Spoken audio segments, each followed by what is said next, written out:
AP Physics 1 Dynamics Homework, Section 5, Pulleys. Remember to pause or rewind the video as needed. Question number 1. The diagram shows two blocks, one 9 kilograms and one 6 kilograms, hanging connected to the same string that passes over an ideal pulley. The system is released from rest. Before we start looking at part A and part B, let's draw the forces acting on each block. I'm going to call the first one, I'm going to call M1 the 9 kilogram block, and I'm going to call M2 the 6 kilogram block. So that would make this weight 1 equals M1G, tension going up. Tension going up on M2 with weight 2 equals M2G. Since M1G is the heavier block, the system will accelerate in the direction of the heavier block, and this would represent the causing force of acceleration. We only focus on external forces since tension really points at tension on one block points at tension at the other block all along the same stream. It represents an internal force. We ignore that for the purpose of acceleration. So the whole system has a causing force due to weight 1 because weight 1 is heavier. Weight 2, on the other hand, would be the opposing force in this case because it is opposing the direction of acceleration. We can see weight 1 goes in the same direction as acceleration. Weight 2, on the other hand, goes opposite the direction of acceleration. So, part A. Net force equals total mass times acceleration. Net force over total mass, well, the net force is going to be M1G minus M2G. All over the total mass, that would be M1 plus M2. Plug in. M1G is 9, and I'm going to use G as 10 for the simplicity of these problems here. So 9 times 10 for M1G minus 6 kilograms times 10 all over 9 plus 6. Well, 90 minus 60 would be 30 over 15 for an acceleration of 2 meters per second squared.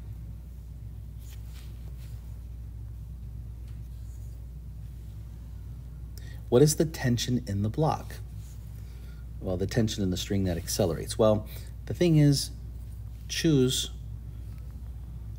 either block. I'll show it both ways. If we use M1, then net force equals M1A. And M1 is accelerating downward. So the net force would be M1G, the causing force, minus tension equals M1A.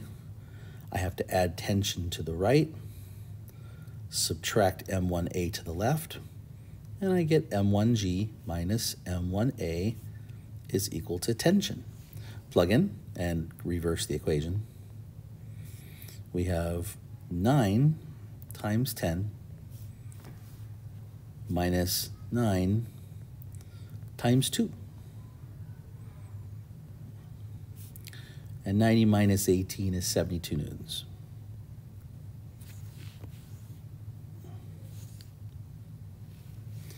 If,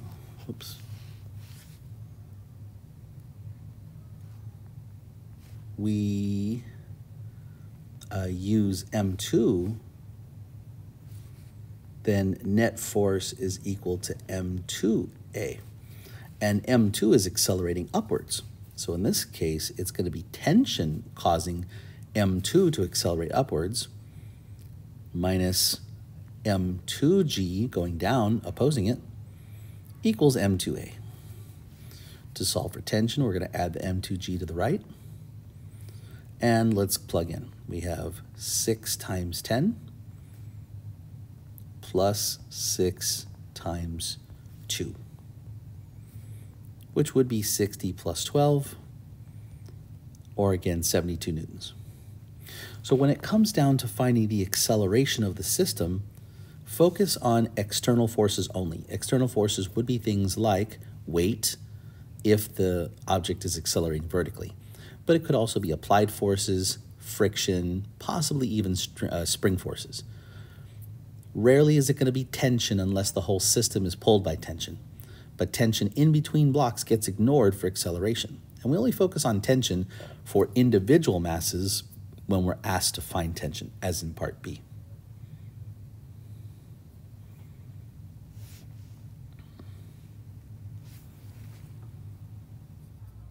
Number 2, the diagram shows a 2 kilogram block initially at rest on a frictionless table. The block is attached to a 3 kilogram hanging mass by a string that passes over a massless frictionless pulley. The system is released from rest. First, let's find the forces acting on each mass. Let's zoom in on this. I'm going to call the 2 kilogram block mass 1, and I'm going to call the 3 kilogram block mass 2, so you understand what I'm referring to. So we have weight 1 equals m1g, normal force, tension, and we were told that it is a frictionless table, okay? So if there were friction, friction would be going to the left. Since it's a frictionless table, we ignore that part. On mass 2, you've got tension pulling up on mass 2, and weight 2 equals m2g. Now, from this point of view, you can see the system would accelerate this way and this way, which ultimately means that weight 2 is the causing force of the system's acceleration. Since we ignore tension being an internal force, there are no other external forces. We would not use weight 1 as an opposing force in this example because we are accelerating to the right, which means an opposing force would have to be going to the left, like friction. But since there is no friction or any other external force pointing to the left, there is no opposing force in this particular example. So we go to our acceleration. Net force equals total mass times acceleration. The net force would be causing force minus opposing force equals m1 plus m2 times A. Causing force is mass 2g minus 0 equals mass 1 plus mass 2 times A, and then solving for A, we divide by the sum of the masses. So we have mass 2g over the sum of the masses. Well, mass 2 is 3 kilograms times g, which is 10, over the sum of the masses, which would be 2 plus 3. So we are left with 30 newtons over 5 kilograms, or 6 meters per second squared.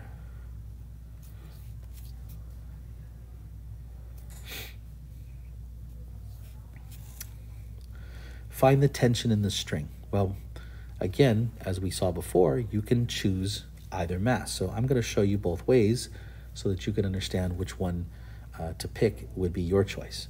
So if we use mass 1, okay, then causing force minus opposing force equals m1a. The causing force for mass 1 would specifically be the tension. And there is no opposing force because there's nothing coming from the left, so tension equals m1a. Tension would therefore equal 2 kilograms times 6 meters per second squared, or 12 newtons of tension.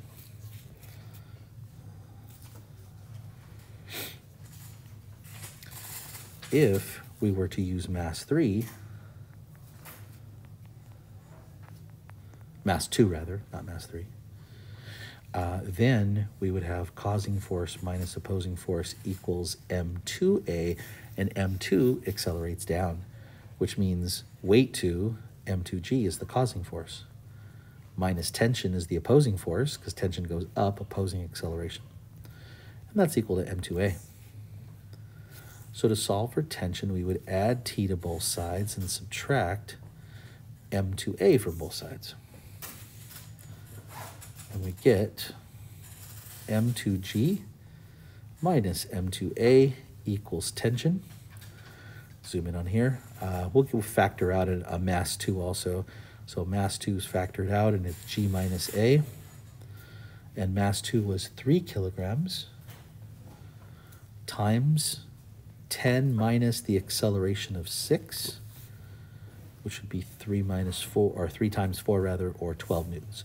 So you can see we're getting 12 newtons of tension no matter which mass you choose.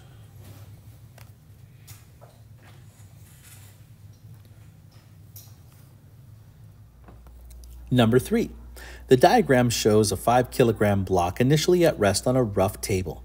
The block is attached to a hanging 5 kilogram mass by a string passes over a massless frictionless pulley. The coefficient of kinetic friction between the block and the table is mu equals 0.2. The system is released from rest and the blocks have constant acceleration.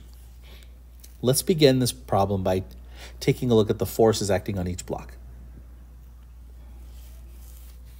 I'm going to call the block on the table mass 1. So this is mass 1. This is mass 2.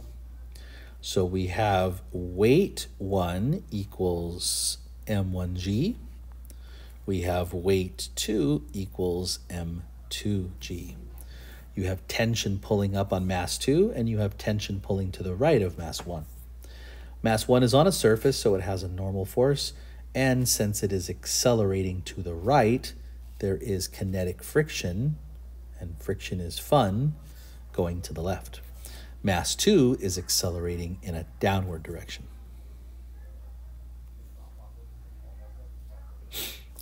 What is the accelerations of the block when released from rest? Well, we're going to talk about using the acceleration of the whole system, meaning we're going to use net force equals total mass times acceleration. That would be causing force of the whole system minus opposing force of the whole system equals the total mass, which would be m1 plus m2 times acceleration.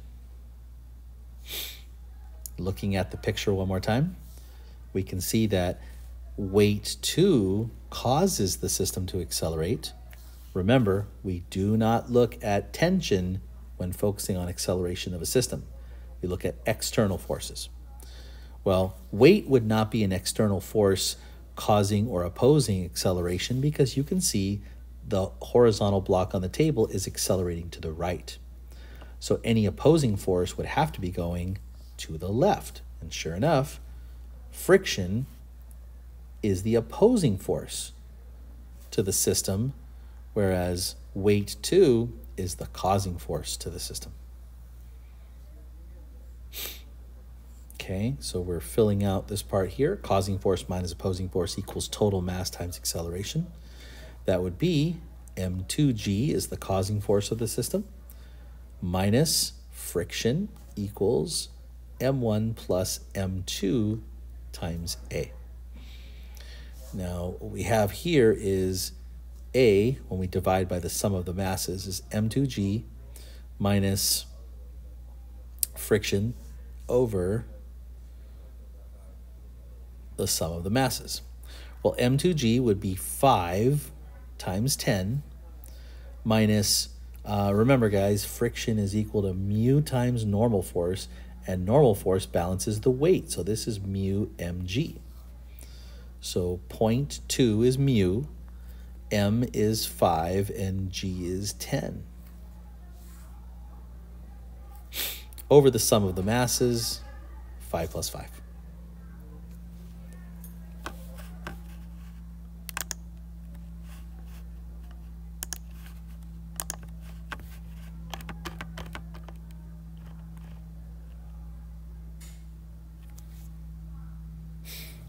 So we have 50 newtons minus, now 0.2 times 50 would be essentially 20% of 50, which is 10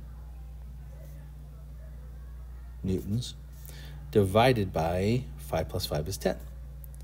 So we have 40 newtons over 10 kilograms, and we have a system acceleration of 4 meters per second squared.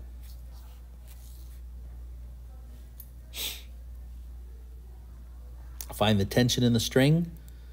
Similarly, we just found an acceleration of 4 meters per second squared, and we can solve this problem two ways, right? If we use, and understand, when you're doing the work here, you only have to show one way. I'm just showing you both to make sure you understand how they can both be used.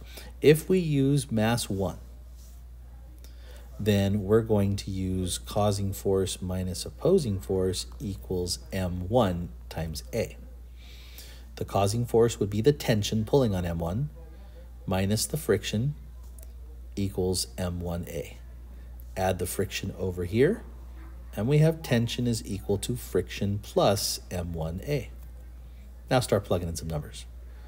Tension is equal to the friction force, which, remember, we found the friction force to be mu mg, or 0.2 times 5 times g is 10, plus 5, m1 is 5, times 4 is the acceleration. And so we have 10 plus 20, or 30 newtons.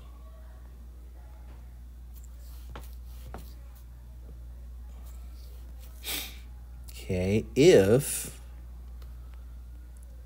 we use mass 2,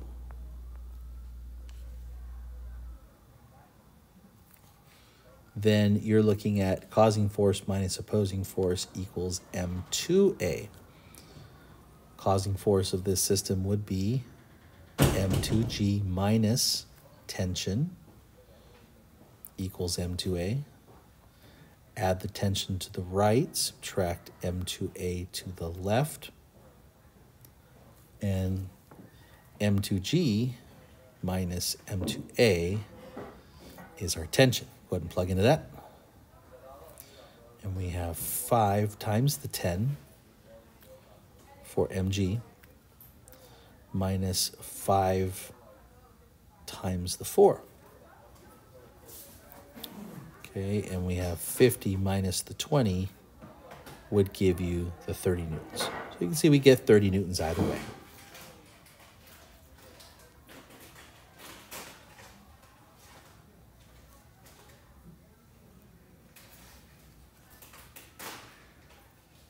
Number 4. In the situation shown, a 4 kilogram mass is connected to a 1 kilogram mass. Let the weight of the 1 kilogram mass be W4, and the tension acting on the 4 kilogram mass be T4. The weight of the 1 kilogram mass be W1, and the tension acting on the 1 kilogram mass be T1. Draw and label the free body diagram on the 1 kilogram mass and the 4 kilogram mass on the grids below. Draw longer arrows for stronger forces. Well, before we do that, let's get a handle on what the forces are on the actual picture itself. So let's go to the picture. I'm going to call this M1, I'm going to call this M2. And so what we have is we have M1G coming down, M2G coming down, and we have tension pulling up on M1 and tension pulling up on M2. Now, I need to specify this a little bit more because we were told to write these a little bit differently. So let me kind of write it in terms of how it was described to us. The 1 kilogram mass is going to be W1 and T1 as far as tension and weight, respectively.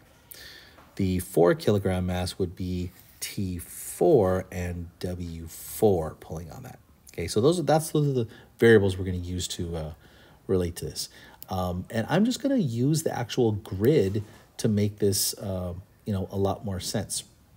So what I'm going to do is I'm going to make the tension. So the weight here, I'm going to make it one unit long. So this is W1. If that's 1 unit long, then the weight on the 4 kilogram mass should be 4 units long. Okay, now object 1, the 1 kilogram mass, accelerates upward. So we need a tension upward that's greater than the downward weight. So I'm going to draw, let's say, 3 units up. I could have drawn 2 units up, 2 or 3 units up, but it has to be longer than 1 unit down. Now that's going to be the same length as T4 pulling up on the 4 kilogram mass that's accelerating down. Since the 4 kilogram mass is accelerating down, W4 needs to be greater than T4.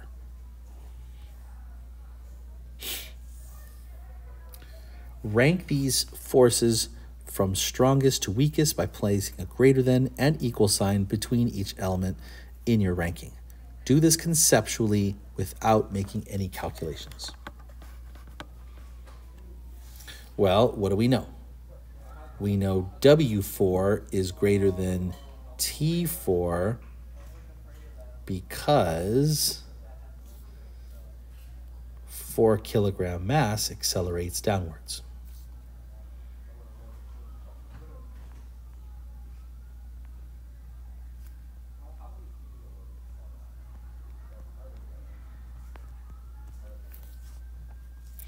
We know that T4 is the same as T1 because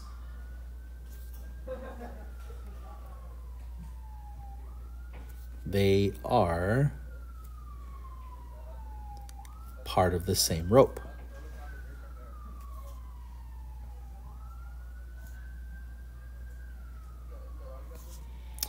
And we also know T1 is greater than W1 because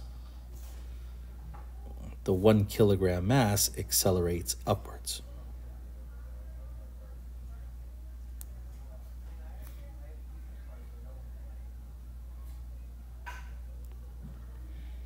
Therefore, you have W4 is the greatest. That's greater than T4, which is the same as T1, which is greater than W1.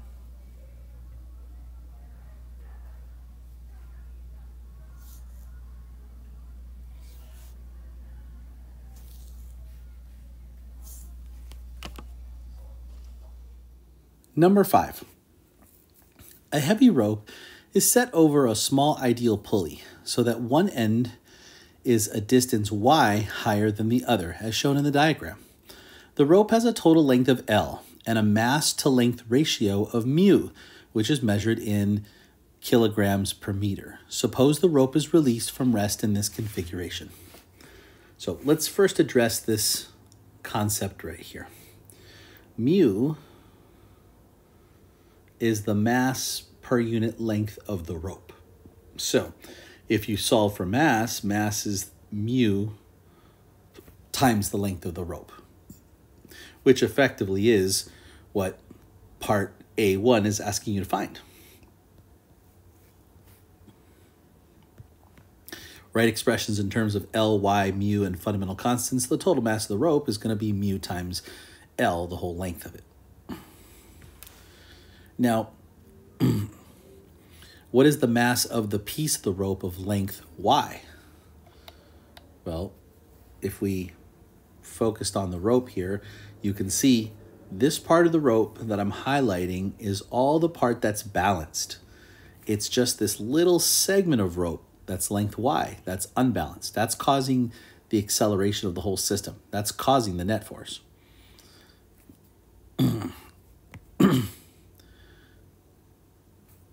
And this would be the mass of that little segment of rope right there would be mu times y. So instead of L, it would be y. It would just be that little segment of L.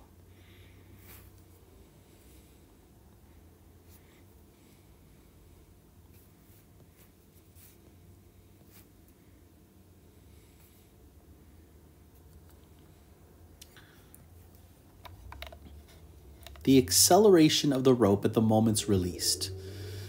Okay, so acceleration, it's a Newton's second law problem. So causing force minus opposing force equals ma. This one's tricky because you're really going to have a causing force only, and you're never going to have an opposing force. Let me illustrate. Here's the rope when you first release it, okay? Now, a moment later, the rope is going to be like this. There's the pulley. And the rope's going to be higher. It's going to be all the way up here.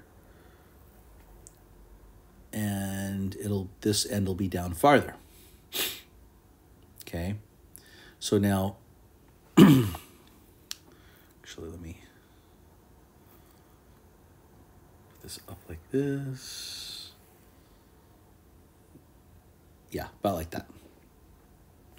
Which means this segment here is balanced, and this is the new segment called Y. And the center of that rope is the center of the mass that's causing the unbalance. So M times G of that rope, right, is causing that. But here, if the rope, as the left end of the rope goes up towards the pulley, this end of the rope becomes larger, which means it's a greater amount of mass. It's a greater amount of weight. Therefore, the net force increases and the acceleration is going to increase. So we definitely do not have a case of constant acceleration. But right now we're looking for the acceleration at the moment the rope is released. So there, in effect, is no opposing force. There's never going to be an opposing force in this case because the rest of the rope is always balanced and there's nothing opposing it from the other side. Now, the actual causing force would be mg, the weight, and that's equal to m times a.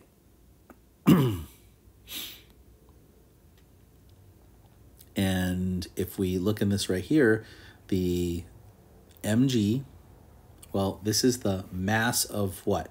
It's the mass of that little segment of rope there, and we found that to be mu times y times g.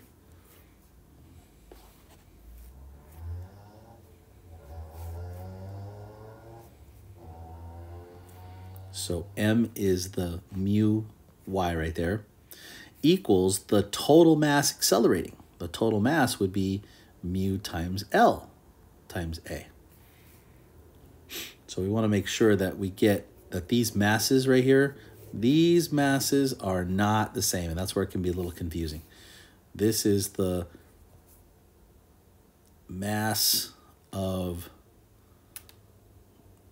segment Y. That right there is the total mass.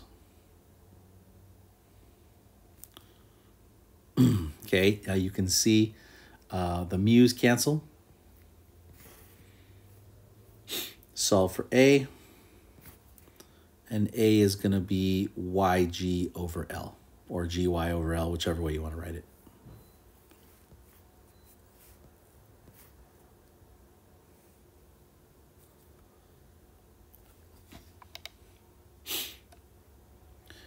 Let V represent the speed of one end of the rope and A represent the magnitude of the acceleration of one end of the rope. The rope is released at time equals 0, and the left end of the rope reaches the pulley at time equals t. 3 students examine the graph as shown the following. Student A, the graph could represent length y versus time. Student B, the graph could represent speed v as a function of time. Student C, the graph could represent acceleration a as a function of time. Which students are correct? Mark the blank statement as correct. Well, let's actually map it out first, and then we'll check off which students are correct. The graph could be y sub t. And this is because the graph has a little bit of a y-intercept, a non-zero y-intercept, and the graph curves upward. Well, we know that acceleration means a curved graph, and you have an initial position above the lowest point in the problem. So the graph definitely could be a y versus t graph. The graph could also be an acceleration versus t graph.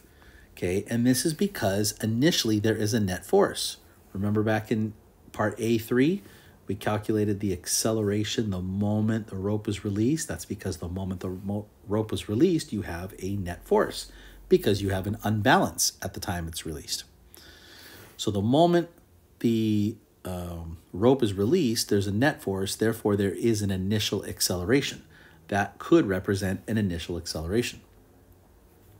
And as we said earlier here, as the left end of the rope goes up, the other end becomes longer, the y end becomes longer.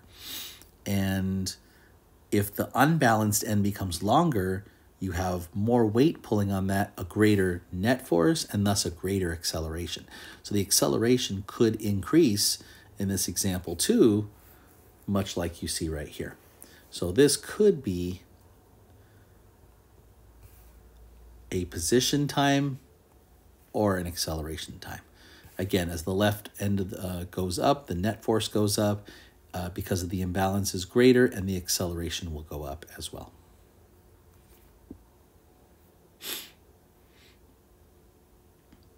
Part C.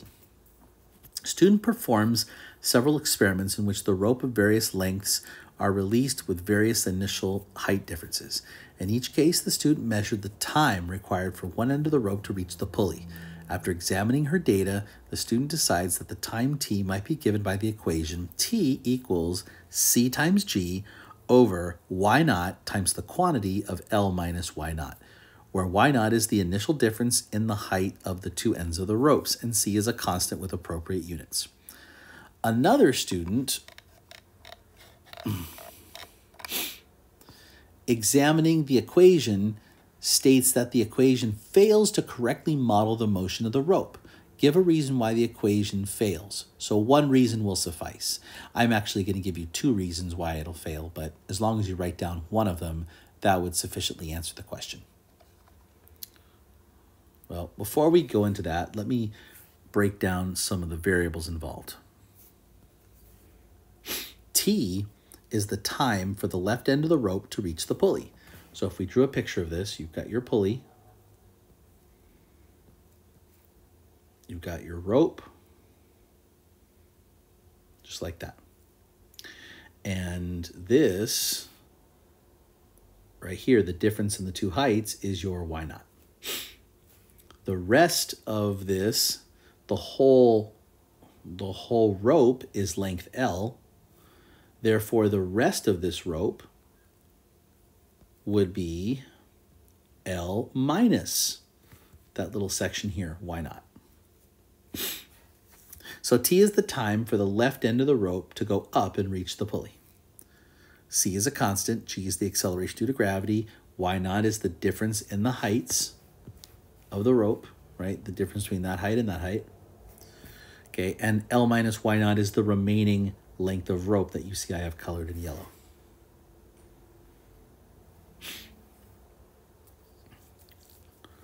These are the two reasons, and I'm going to first talk about it with the equation, why the issues are wrong, and then we'll put it in writing in terms of how to fix it. Reason number one. With G in the numerator, as G goes up, if G were to go up, that means the acceleration due to gravity is greater. That means things fall faster. That means the left end of the rope would go faster. Now, with G in the numerator, that would be directly related to T. T should also go up. But again, think this through. If the acceleration due to gravity goes up, if G goes up, then that means things fall faster.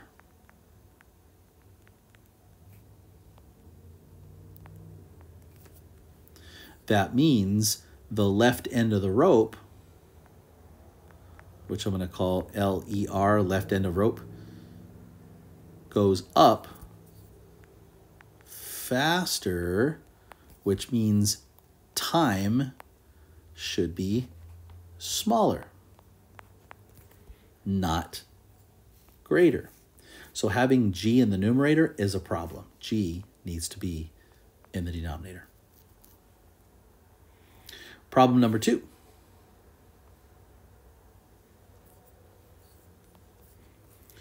This segment here of leftover end of rope, L minus Y naught. You see, if you look at the rope itself, you start off with a segment of rope there, and this little part right here has center of mass to it, and that center of gravity is contributing to a net force pulling down, which means that end is going to go up. But it's a very small segment of rope, small mass, therefore small net force and small acceleration. Okay, so again, let's think this through. Small acceleration. If this number goes up, say it's a longer segment of rope. Say you start with a longer segment of rope. If I start with a longer segment of rope, okay, that means the rest of this is a shorter segment of rope. A longer segment of rope means a greater net force, means a greater acceleration, means left end of rope goes up faster, right? Which would correspond to less time. If you're going up faster, time should be smaller. But if this in the denominator is going down, well, that would make t go up. So the only way to make this valid, based on what we have here, if this is longer, this end is shorter, and if this end is longer, that means a greater net force, greater acceleration, the left end of the rope goes up faster, the time goes down because it's getting up quicker. Quicker time means smaller time. Okay, so to fix this, we can move L minus Y naught up to the top and move G down to the bottom. And that would make it more physically meaningful. Let's take a look at this in terms of a summary.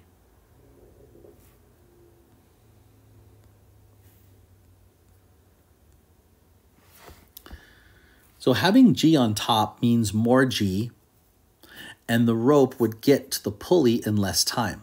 But we have a small Y naught, which means a smaller net force, and thus a smaller acceleration. Smaller acceleration would mean the left end reaches the pulley in greater time, okay, not less time. Therefore, it makes more sense to put G on the bottom instead of the top. L minus Y naught should be moved to the top of the equation. If it were moved to the top of the equation, it would relate directly with T. You see, if Y naught is smaller, then the rest of the rope, which would be L minus Y naught, would be larger. A shorter Y naught means a smaller net force and acceleration, which relates to a longer time it takes to get to the top.